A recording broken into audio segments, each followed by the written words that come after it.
शेतकरी बंधूंनो, आपण पाहतोय की सध्या इराण, इस्रायल, अमेरिका आणि तिथल्या खाडी देशामध्ये युद्ध सुरू आहे.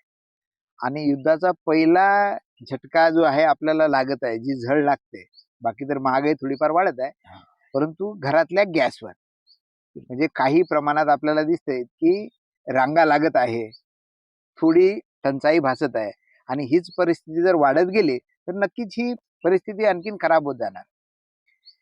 हे सगळं होत असताना आपल्याला दिसते की आपण थोडं परावलंबी झालोय. म्हणजे एका इकडे आपण प्रगती केली, हो. घरामधल्या चुली आपण बंद केल्या, महिलांना जो त्रास व्हायचा तो कमी केला.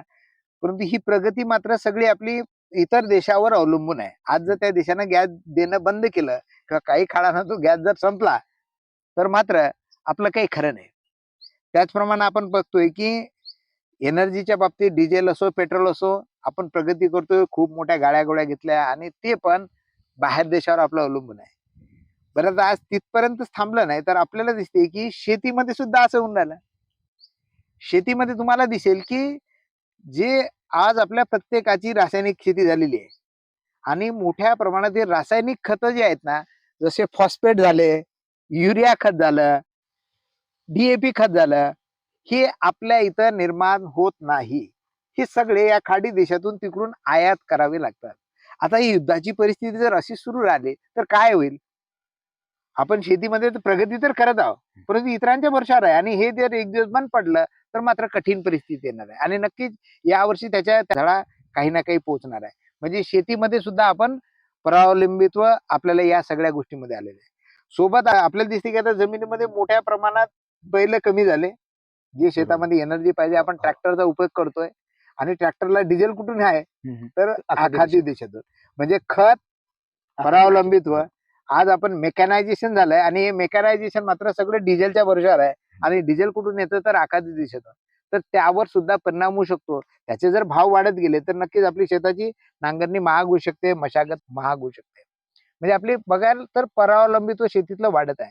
परंतु आज आपण ज्यांच्या शेतामध्ये संध्याकाळच्या वेळेस बसलेलो आहोत, सुरेश भाऊ खांबलकर, हे मात्र स्वावलंबी शेती करतायत, है ना. म्हणजे आज हे बिना नांगरणीची शेती करता. म्हणजे जे आधी आपण मुद्दा मांडला की डिझेल बाहेरून आणावं लागतं, तुमच्या शेताला डिझेल लागायचं कामच नाही. ट्रॅक्टरच नाही म्हटल्यानंतर डिझेलच नाही. म्हणजे तुम्ही नांगरणी करत नाही. इव्हन आता हलकी मशागत पण याची करत नाहीये. म्हणजे आपण पाहतो की इतर शेतकरी जे नांगरणीवर खर्च करतात त्यांचा 1500 ते 2000 रुपये एकरी खर्च होतोय. परत ढेकलं फोडणे, बाकीच्या गोष्टीसाठी येतोय आणि ते सगळं परावलंबित आहे. आज जरी वाटत नाही, डिझेल इझिली जरी मिळतंय, परंतु ते सगळा पैसा बाहेर चालला. तुमचा मात्र इथं त्यावर खर्चच होत नाहीये.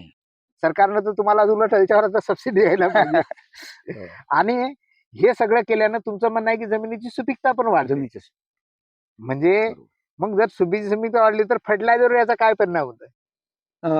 फर्टिलायझर म्हणजे जे काही असतं नत्र, स्फुरद, पालाश, म्हणजे हे एक आपलं मुख्य खाद्य आपल्या पिकाचं समजलं जाते.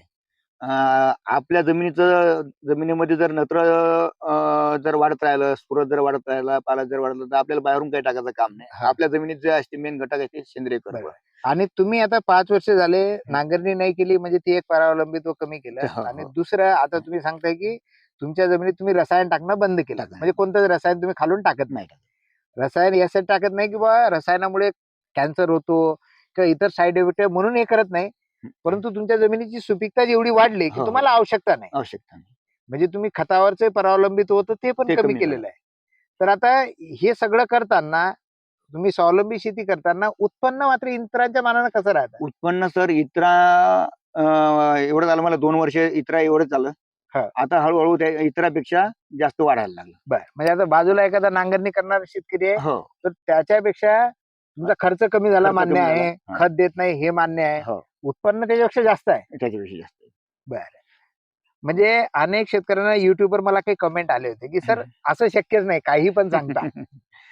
नाही सर, खत नाही दिलं तर कसं पिकणार, जमीन नांगरली नाही तर कसं पिकणार. पण सुरेश भाऊ खांबलकर आपल्याजवळ एक उदाहरण आहे. शेतकरी आहेत की ज्यांनी 5 वर्षापासून शेती नांगरणं बंद केलंय आणि आता ते खत देणं सुद्धा बंद केलंय. आणि त्यांचं सांगणं आहे की इतरांच्या मानानं त्यांचं हे शेत चांगलं पिकतं. आणि म्हणून या शेतावर त्यांनीच हे कन्सेप्ट इतरांना कळावा म्हणून सुरेश भाऊ खांबलकर यांनी या ठिकाणी 25 मार्च 2026 ला सकाळी 11 वाजता त्यांच्या शेतामध्ये एक कार्यशाळा आयोजित केलेली आहे. की हे कसं जास्त पिकतं, हा नेमका काय कन्सेप्ट आहे हे आपल्याला कळावा, हा त्या शेती शाळेमागचा उद्देश आहे. सोबत त्यांनी असं राहते की आपण घर की मुलगी दार बराबर, म्हणजे गावात जनरली ऐकत नाही, हो हो जवळचे लोक ऐकत नाही. हो. आणि त्यांनाही माहिती आहे की तुम्ही इथं चांगलं जरी करता तरी आजूबाजू शेतकरी काही ऐकत नाही. हो. म्हणून त्यांनी या क्षेत्रातले जे तज्ज्ञ व्यक्ती आहेत, ज्यांनी त्यांचं आयुष्य या गोष्टीसाठी केलं, असे प्रताप काका चिपळूणकर कोल्हापूरवरून, त्यांना सुद्धा त्यांनी आमंत्रित केलं. ते सुद्धा त्या कार्यशाळेमध्ये मार्गदर्शन करतील. सोबतच औरंगाबाद येथून दीपक काका जोशी आहेत, ज्यांनी खूप छान काम या बाबतीत केलेलं आहे. त्यांना सुद्धा त्यांनी आमंत्रित केलेलं आहे. ते सुद्धा आपल्याला इथं मार्गदर्शन करतील. सोबत अनेक शेतकरी आहेत आता जुळलेले, म्हणजे बिना नांगरणीचे वाशिममध्ये खूप सारे शेतकरी हो, तयार झाले. हो. तुम्हाला दिसायला पहिल्यासारखी नांगरणी होत नाहीये. नाही तुम्ही कोणत्याही रोडनं जा, हो हो पहिले सगळे शेत नांगरलेले हो. दिसायचे, आता काही शेत बिना नांगरणीचे दिसत आहेत. बरोबर. तर असे अनेक शेतकरी आहे इकडे वळालेले आहेत, ते सुद्धा इथं राहणार आहेत. शंका समाधान आहे त्यांचं, ते करून घेणार आहेत. आपण सुद्धा, आपल्याला जर हा कन्सेप्ट ऐकावा वाटला, या वाटलं, तर आपल्या स्वतःच्या पैशाने यायचं आहे. आपल्या गाडीगुडीनं सुरेश भाऊ यांच्या शेतामध्ये यायचं आहे. सुपकेला फाट्यावरून आतमध्ये 8 किलोमीटरवर बोरी बुजुर्ग गाव आहे. रोडलाच लागून शेत आहे 100 मीटरवर. तर आपण या ठिकाणी जर आला तर या सगळ्या गोष्टी आपल्याला पाहायला मिळतील. तर माझी आपल्याला विनंती आहे की नक्कीच या कार्यशाळेमध्ये सहभागी व्हा. तुमची जी 25 मार्च ही जी तारीख असेल, तुम्ही या कार्यशाळेत सहभागी झाल्यानंतर, तर नक्कीच तेव्हापासून तुमची शेती करण्याची दिशा बदलणार आहे, जशी सुरेश भाऊची बदलली. तुम्ही कुठे काही पाहायला गेला नाही, तुम्ही युट्यूबच्या माध्यमातून हो, शोधलं हो, सगळं हो. आणि हा अनुभव घेतलाय. अनुभव आता घेतला. बाकीच्या लोकांना सांगताय. हो. वेळ लागला, पण तुम्हाला मात्र संधी आहे की हे प्रत्यक्ष पाहण्याची, युट्यूबवर न पाहता प्रत्यक्ष पाहण्याची, किंवा प्रत्यक्ष माझ्यासोबत, सुरेश भाऊ सोबत, किंवा प्रताप काका चिपळूणकर यांच्या सोबत, जोशी काका सोबत प्रत्यक्ष संवाद साधण्याची, आपल्या शंकाचं निरसन करण्याची आपल्याजवळ संधी आहे.